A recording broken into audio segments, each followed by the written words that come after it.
Today we will learn about the First War of Indian Independence 1857. Doctrine of Subsidiary Alliance. It is a system that allowed the British East India Company to gain control of Indian states through treaties. Doctrine of Lapse. If an Indian ruler died without a male heir, his kingdom would lapse and automatically become part of British East India Company's territories. Appointment of Inam Commission 1852. When the landlord failed to produce evidence like title deeds of land, or if they failed to pay revenue for the land, then the Inam Commission took control over the land. This dissatisfaction among Indians resulted as major revolt in 1857 called as First War of Independence. By British it was called as the Sepoy Mutiny. Causes for the First War of Independence. Political cause. Kingdoms like Satara, Jaipur, Jhansi, Udaipur and other kingdoms came under British control due to doctrine of lapse policy. Dalhousie cancelled princely titles, that is, ex-rulers' pension of Tanjavur and Carnatic kingdoms. The Mughal sultans, the Nawab of Oudh and other kings were dethroned. Lakhs of soldiers who were dependent on these kings became unemployed. This became a strong cause for the protest of 1857. Economic cause.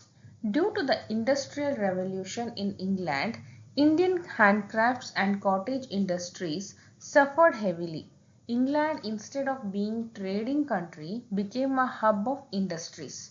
The Indian craftsmen became unemployed. The textiles and wool industries became sick and people lost their jobs. The cottage industries too suffered. The British imposed a heavy tax on sale of Indian goods in England. Because of zamindari system, the landlord acting as commission agent between government and farmers exploited the farmers. The right given to taluks to collect tax was withdrawn. An Inam commission was appointed and all the gifted lands without documents were taken back. Due to this, farmers faced many financial problems. This led to revolt in 1857. Administration causes. The British brought new civil and criminal laws. These were applicable only to Indians. English became the language of court. Most of the time British judges favored British.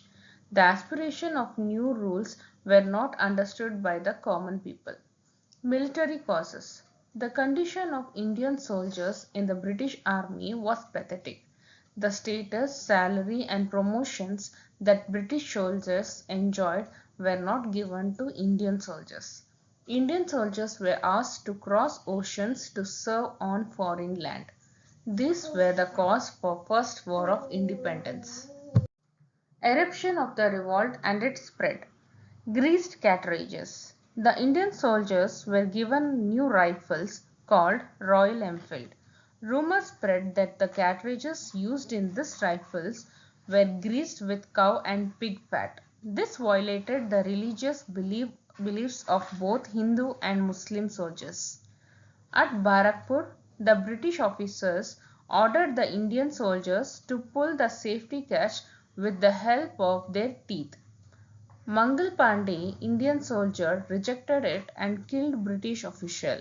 Subsequently, he was arrested and hanged. Revolt in Meerut. In Meerut, soldiers were imprisoned for refusing to use greased cartridges. Later, a group of soldiers went to Delhi to protest. They laid siege on Red Fort and declared Mughal King Bahadur Shah II as the Emperor of India. This protest spread to Kanpur and Jhansi. In Kanpur, Nana Sahib rose in protest. Tantia Top was his assistant. In Jhansi, a revolt took place under the leadership of Queen Lakshmi Bai. When Kanpur fell into the hands of British, Tantia Top came to Jhansi to help the Queen. The revolt was spread to Lucknow and it was taken over by British. Later, war spread to south of Yamuna River. As a result, Jhansi Rani Lakshmibai, who was enraged by doctrine of lapse, declared war against British. She took Gwalior under her control. When the battle took place again, the queen laid down her life. Reasons for failure of revolt. Revolt did not spread to whole country. Lack of unity strategy. Ineffective leadership. Many kings loyal to British. Lack of discipline and direction. Effects of revolt. The freedom struggle put an end to the administration of East India Company and administration was taken over by Queen of England and was handed over to Secretary of Indian Affairs in the British Parliament. In 1858, Queen of England made a declaration called Magna Carta. Following were included. The agreement made by East India Company with the king were accepted. Ambitious expansion had to be given up. A stable government had to be provided to Indians. There would be equality before law. The government should not interfere in religious matter of the country. Thank you everyone. Do like and subscribe my channel.